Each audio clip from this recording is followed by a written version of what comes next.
Welcome to the INFOWARS Nightly News. I'm Gigi Arnetta on this Friday, September 27th. Here's what tops our news. Tonight, the FBI has been using surveillance drones domestically since 2006. Then, veteran journalist Seymour Hersh says we need authentic journalists who will speak truth to power. And the risks of nuclear power and what you can do to protect yourself. All that and more on tonight's INFOWARS Nightly News.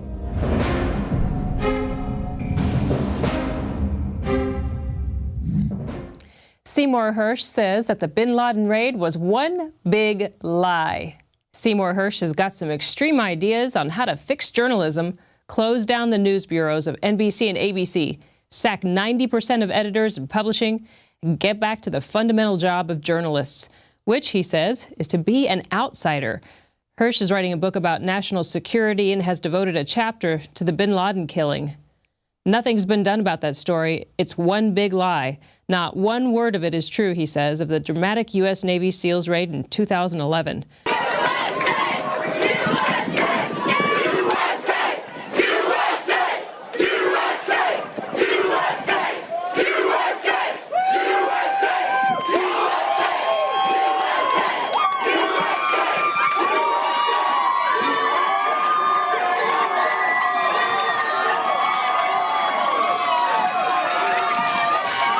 He says the Obama administration lies systematically, and the Republic's in trouble, he says. We lie about everything. Lying has become the staple, and he implores journalists to do something about it. That's why authentic news like INFOWARS and the Drudge Report is so important, and it's important for you to support us and stay away from the lamestream media. Well, Senator Tom Harkin says that politics have reached Civil War levels. And perhaps they feel that their minority, which is so imbued with this passion of theirs, this ideology, this rigidness of ideology of theirs, it's dangerous. It's very dangerous. I believe, Mr. President, we are at one of the most dangerous points in our history right now. Every bit as dangerous as the breakup of the Union before the Civil War. So Senator Tom Harkin kept saying that it was very dangerous. It sounds familiar. Sounds like Harry Reid saying that the Tea Party were anarchists. Madam President, we have a situation where this country has been driven by the Tea Party for the last number of years.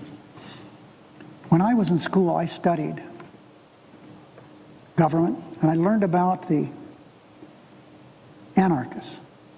Now, they were different than the Tea Party because they were violent, but they were anarchists because they did not believe in government at any level, and they acknowledged it.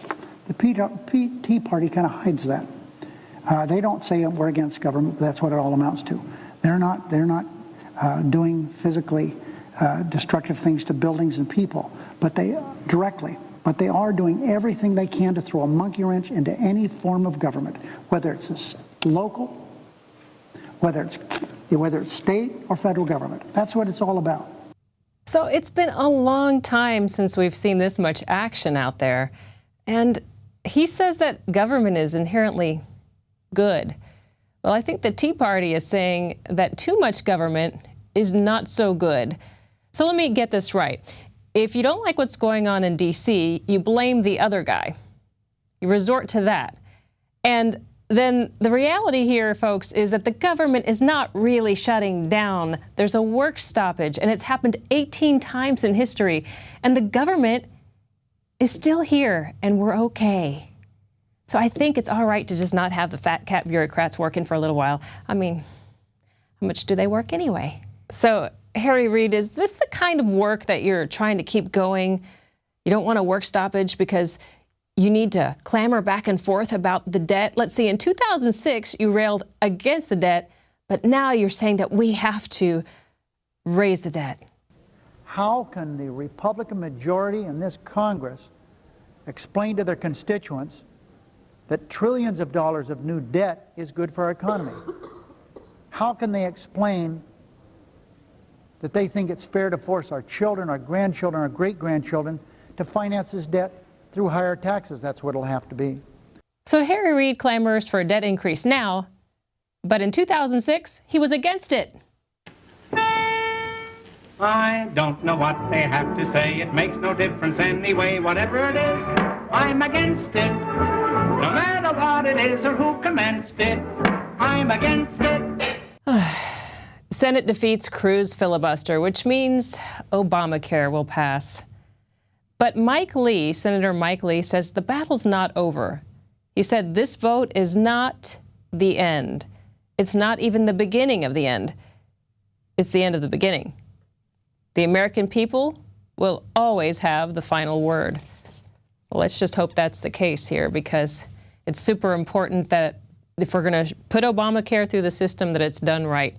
And right now, it's not really that good. It seems to be costing a lot of people more money than they planned on paying on their insurance. And you can go to INFOWARS.com to keep up with that, because we are covering that daily. It's an ever-changing story. So we're going to go to Google. Google is at it again. A U.S. judge allows a lawsuit against Google for invading your email. They are so nosy. A federal judge on Thursday refused to dismiss most of a lawsuit against Google Inc. over allegations the company improperly scanned the content of customers' emails in order to place ads. She rejected Google's argument that its users had consented to having their email read for the purposes of targeted advertising. Nothing in the policy suggests that Google intercepts email communication in transit between users. And in fact, the policies obscure Google's intent to engage in such interceptions, the judge wrote. And there's been some buzz on the internet. You might have seen my report on FEMA Region 3 recently.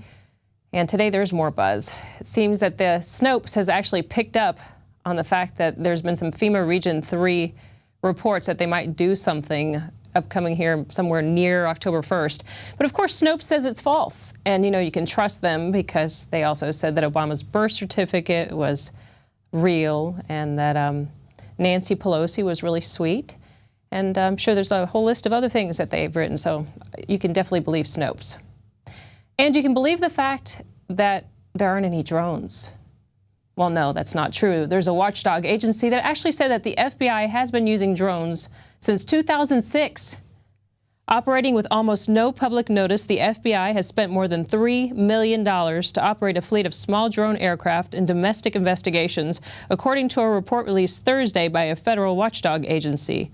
Mueller, who retired September 4th, said the Bureau was in the initial stages of writing privacy policies, so agencies flying the unmanned aircraft would avoid improper surveillance of Americans. But the auditors determined that the FBI had not addressed the danger of violating privacy rights. Stick around till after the break. We have David Knight with a special report, part 2 of his nuclear report. And we also have an interview with Lloyd Chapman. You don't want to miss it. Now you can watch the InfoWars Nightly News streaming live as it happens for free. Check it out at InfoWars.com/show.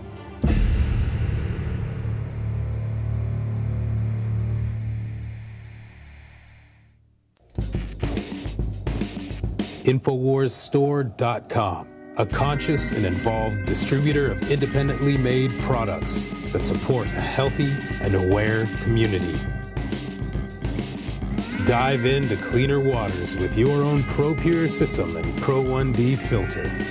Save 10% with the promo code WATER. We've handpicked a veritable treasure trove of the best non-GMO seed banks on the market. And our selection of films showcases a wealth of knowledge outdone only by our books. Check for combo packs to multiply your savings. Wear your colors proudly with one of these conversation starters. Now available in pink. Get prepared and fund the revolution at InfoWarsStore.com.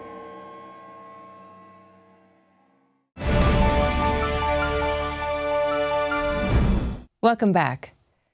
The U.S. says that Iran has hacked into the U.S. Navy computers. U.S. officials said Iran hacked unclassified Navy computers in recent weeks in an escalation of Iranian cyber intrusions targeting the U.S. military. The allegations come as the Obama administration ramps up talks with Iran over its nuclear program, show the depth and complexity of long-standing tensions between Washington and Tehran. The allegations would mark one of the most serious infiltrations of the U.S. government computer systems by Iran. Previously, Iranian-backed infiltration and surveillance efforts have targeted U.S. banks and computer networks running energy companies. Current and former officials said they've done that. Iran-U.S. talks are seen as a good start. The U.S. and Iran held their highest-level talks in 36 years on Thursday, in what some officials present described as a substantial meeting over Tehran's disputed nuclear program. British Foreign Secretary William Hague said the meeting was a good start.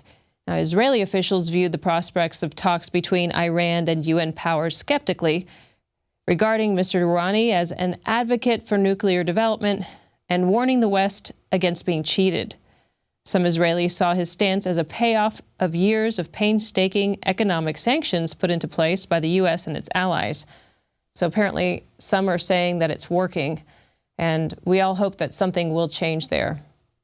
Now, David Knight's done a special report that explains a little bit more about the decommissioning of the nuclear plants. In part one of this report, we looked at the danger of catastrophic failures, not only from nuclear reactors, but from spent fuel pools.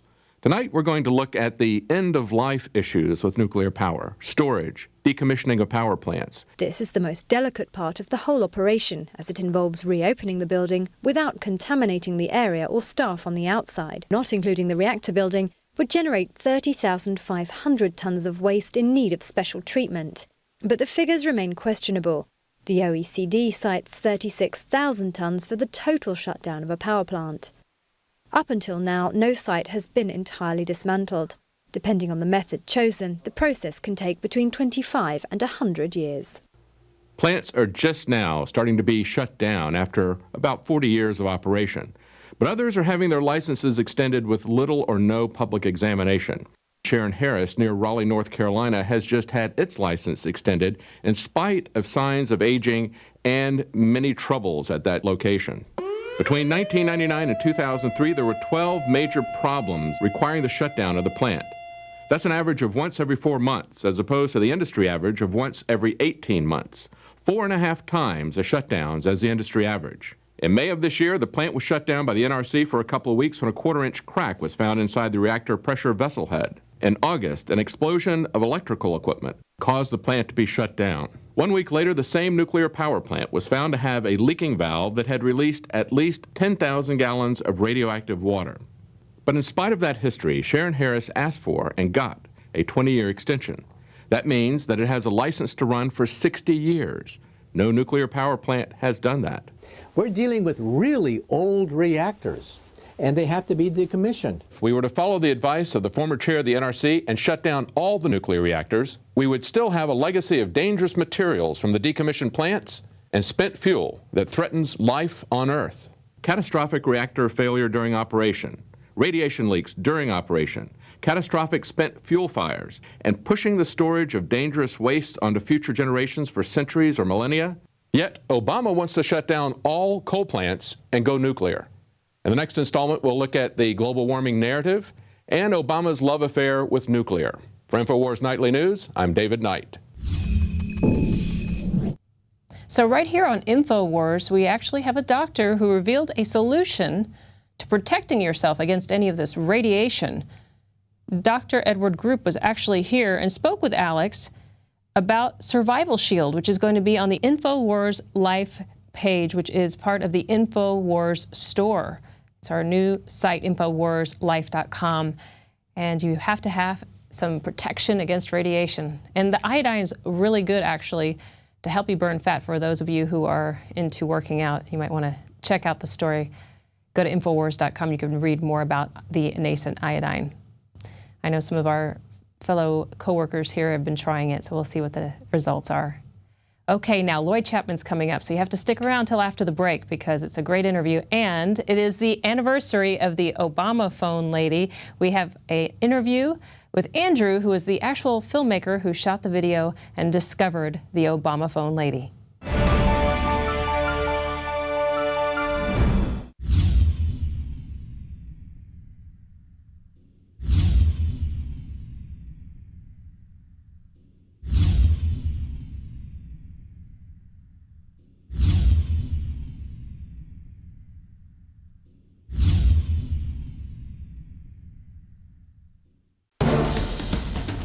Alex Jones channel is the official page of the InfoWar.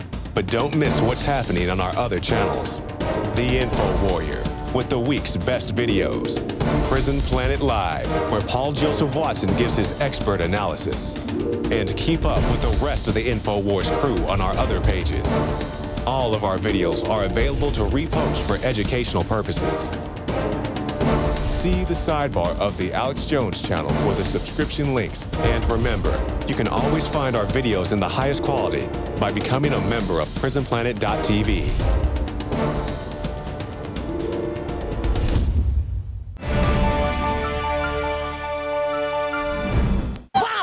You got Obama phone? Yes, everybody in Cleveland, low minority, got Obama phone. Keep Obama in president, you know. He gave us a phone. He gave you a phone? Do more. How do you give you a phone? You sign up if you on food stamps, you on Social Security, you got low income, you disability. I have a question. Okay, what's wrong with Romney again? Romney, he sucks. Bad. You might remember her as the Obama phone lady. It is the 1-year anniversary, and we have Andrew, who was the lucky man who got to shoot the video in Cleveland when the Obama phone lady approached and told him how she felt about Obama and a little bit about Mitt Romney. Thank you, Andrew, for joining me. I understand that you are going as Andrew in honor of Andrew Breitbart. Yeah, he was a great patriot, a very courageous citizen of our country, and he will be missed. Yes, he will be missed. He was quite passionate and just inspired something inside of most of us that makes us want to aggressively seek the truth. And I personally miss him, as I'm sure a lot of people do. So what about Andrew drew you to him? Well, I just appreciated how he was willing to go out and just meet with people and ask them just some simple questions about what they believed, and many, many times it led to people going beyond the talking points and exposing their agendas or their ignorance or their lack of understanding of what the big issues were that they were protesting a lot of times. But the reason we're having this conversation today is because it's the 1-year anniversary of the Obama phone lady. Yeah, it's 1 year ago today that she burst onto the scene and was at the cover of Drudge, Fox News, Hannity, virtually every news organization, and became one of the hottest topics. And one day she just came out and introduced herself to all of us. Andrew, how did that happen for you? Well, we were just trying to figure out how this election was going to go, and I've attended some Republican rallies in the past, and determined that there's really not much that gets accomplished when you go to a rally. You wait in line for a couple hours, you go inside for an hour, you stand next to people that believe like you, and then you go home. And I thought, well, maybe there'll be something interesting if I bring my video camera, and not plan to go into the rally. There was a Romney rally up near Cleveland, and maybe I'll just see who's hanging around and see if somebody interesting might show up. So when you were out there with the crowd, what drew you to walk over there and ask her a question? Well, I wasn't out there with the crowd. I just showed up with my video camera, and from across the way, and these videos, by the way, are all posted at my YouTube channel, which is Real Freedom 1776. But you can see the first video, I'm approaching this group of picketers, and you can see them coming from across the way. They're picketing, and they're making lots of noise, and I just walk up to them and start asking them some questions. And the first video is on my site. It's called I Got 99 Problems and Mitt is One. There's this gentleman who's kind of singing that song, and I don't even know who the real song is about. But he just started singing that song about Mitt, and then I started asking him questions about why is Mitt a problem? And he had some just very entertaining answers. He talked about how Mitt's going to give all the money to the poor, or give all the money to the rich and tax the poor. And we just had some fun. And then the Obama phone lady popped up right behind his shoulder and started going with her whatever she was doing. That's awesome, is what it is. All right. I don't know if we're going to we have the clip running a little bit without sound. Of course, you can always go to INFOWARS.com and click on the Obama phone lady, and you can get the full volume of her Obama phone diatribe. When you asked her about Romney, were you surprised that she just had this idea that she was going to get a bunch of free stuff? Or were you kind of expecting it? Well, when I asked her about Obama was when, and actually I didn't even ask her about Obama. The funny thing is there's a clip that's on my site that it's called Obama phone lady says she's from downtown Cleveland down in the Bronx, which was kind of interesting. And right after that, I cut the video, and it was during that little pause that she said, and he gave me a free phone. He's given me an Obama phone. And that's when I hit the record button again, and I said, he gave you a phone, and then she just went on the rant. So I really never even asked her a question about. She just kind of inserted herself, came running up to me, and started on her. She was really proud of this. It was a really good reason to vote for Obama in her world. Well, the crazy thing is now they're giving away Obama phones. Some people got up to 3 on the Lifeline plan that they have. So she was right about the Obama phone part anyway, that you can get a free Obama phone. Right, and there was a recent undercover. Who was the fellow that also did the Acorn expose? That would be O'Keefe. Yeah, James O'Keefe, and what fantastic work he has done in investigating the Obama phone program currently. But this lady was just delighted to tell us about why President Obama should be voted for because of a free phone. But then I did ask her what she thought of Mitt Romney, and if you recall, yes. She generously mentioned, he sucks bad. And that might have been true. Well, all right. Well, now we're waiting to see what is the truth about Obamacare, but we won't go down that road right now. I want to touch a little bit on what you're doing now and what we can find on your YouTube site. I'm just as just a person that has a real job and has a real family, and this is kind of something that I do as a little hobby every now and then when I think something might be interesting. I just might bring my camera out and ask some questions. I've got some real great footage of the Occupy Cleveland rally in Cleveland that occurred a couple of years ago out here. Just people talking about what Occupy Cleveland was about, and it's pretty darn funny. Well, and then you have the IRS too. The IRS scandal that seems to be constantly developing over there in Ohio. Maybe I can get some juicy stuff there too. Yeah, you never know. But I don't know if there'll ever be anything as exciting as our good old friend, the Obama phone lady. Yeah. Well, we look forward to hearing more from you as you actively go out and seek the truth. Thank you so much for being here with me tonight. It's my privilege. All right. To see more of what Andrew's doing, you can go to his YouTube channel and stand up against the tyranny. Go to PrisonPlanet.tv today and give your username and password to up to 10 people. Stick around till after the break because David Knight speaks with Lloyd Chapman, and he has a breaking prediction, and it's going to affect you small business owners out there.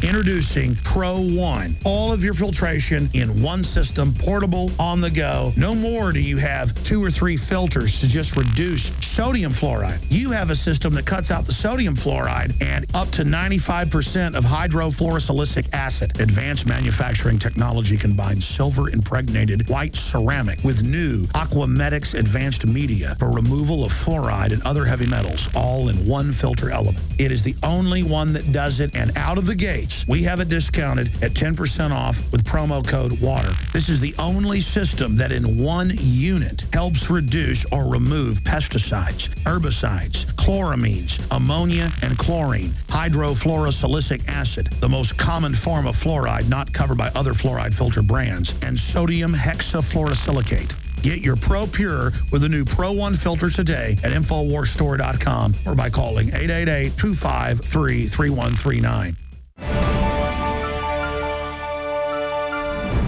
How many times have we seen government say they're going to do something, create an agency, then the agency does exactly the opposite, or it does things that break the law, and there's nothing that anyone inside or outside of government can do about it?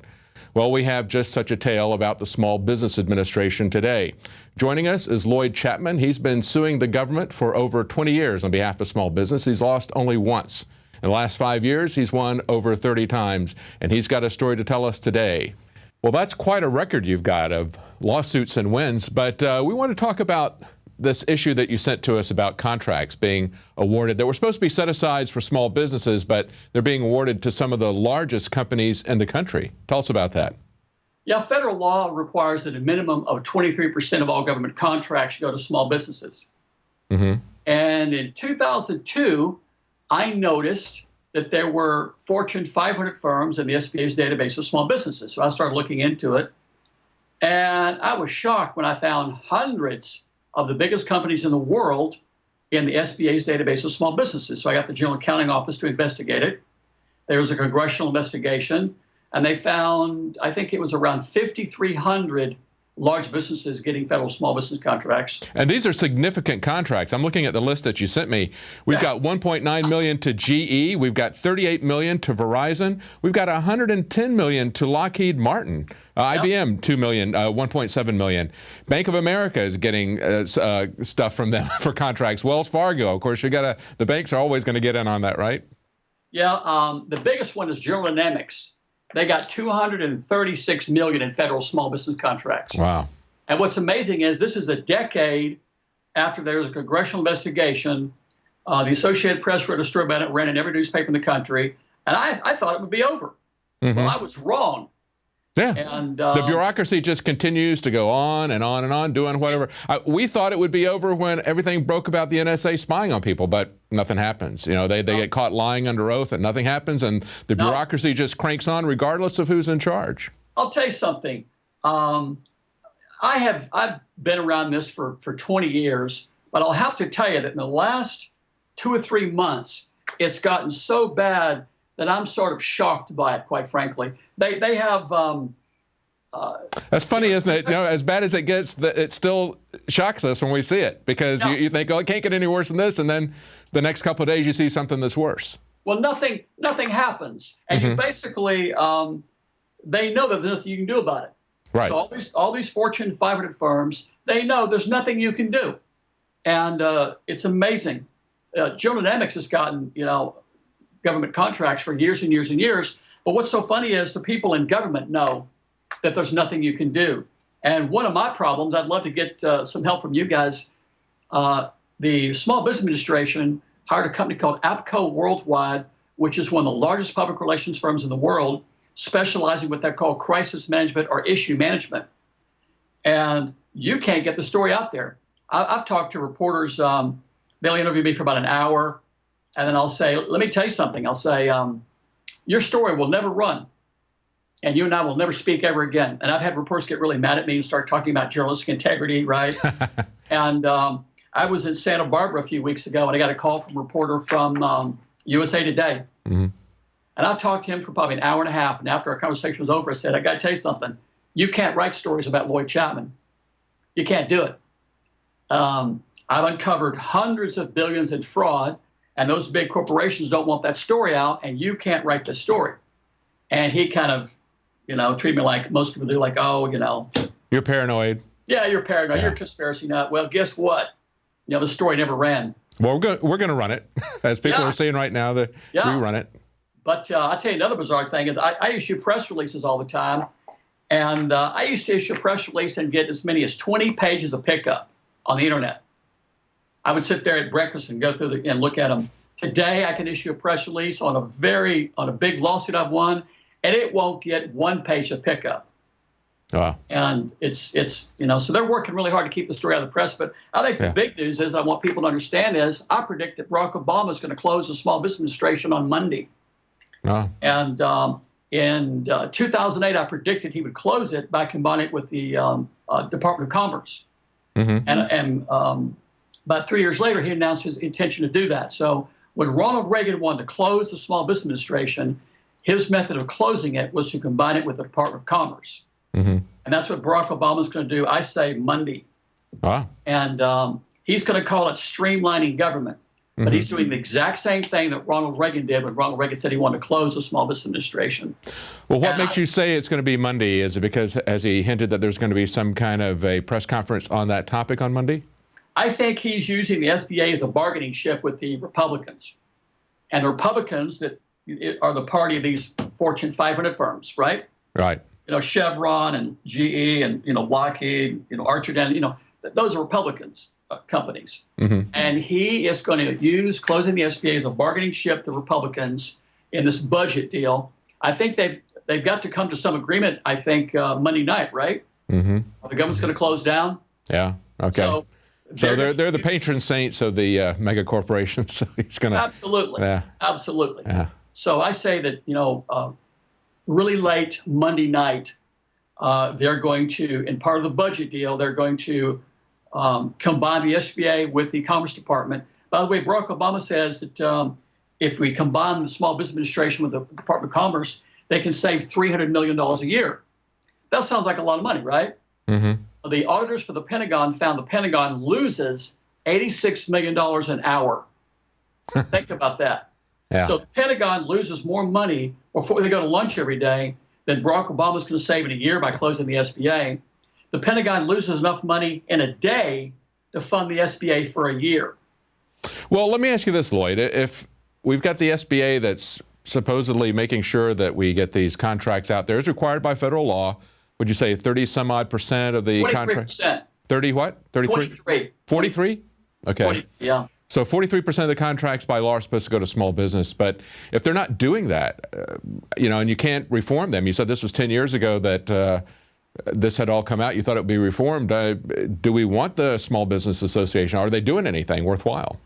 Yeah, they've got a $100 billion loan program, and all those small businesses aren't getting the 23% they're supposed to get. They're getting some percentage. But my goal is to reform it, get rid of the fraud. I think, to tell you the truth, the only organization that I think, can really solve this would be the FBI. It's gone on for a decade. The Inspector General for the SBA has named this as the #1 problem of the SBA for 9 years. The Government Accountability Office basically accused the SBA of encouraging people to commit fraud in 2009 and report, I think it was 10108. Wow. So it's going to be hard to get the FBI to do anything about this either. We've been trying to get them to do something about a wealth of other issues, and it looks like there's there's as much corruption inside the FBI as there is in the SBA. It seems to be endemic to Washington, doesn't it? I've told you I've won 30 federal lawsuits in the last 5 years against the government. When I go to court to get information under the Freedom of Information Act to expose fraud, you want to guess who I'm up against? The Justice Department. Yeah. Oh, there we go. Okay, that says it right there. Yeah. Well, tell us, we're out of time, Lloyd. Tell us about your organization. How do people contact you real quickly? It's ASBL.com. And go to my YouTube channel, Lloyd Chapman on YouTube, and you can see all the videos. There's a couple of really interesting videos on there. And people should call their congressmen and their senators until they don't want the only agency in government to help small businesses close. Okay. All right. Thank you very much, Lloyd. Thanks for talking to us, and thanks for your efforts to bring this fraud to light. Thank you very much. Bye-bye. Bye-bye. Well, thanks for sticking around after the news for this breaking story. Remember that you can always catch the news every Monday through Friday, 7 to 8 p.m. You can also support our operation here at Prison Planet by getting a subscription. You can share that with up to 10 of your friends. You can all watch it simultaneously. Well, thanks for supporting INFOWARS Nightly News.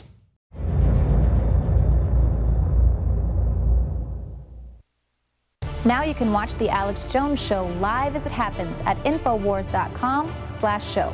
You'll find links to all of our content there and a free 15-day trial for Prison Planet TV.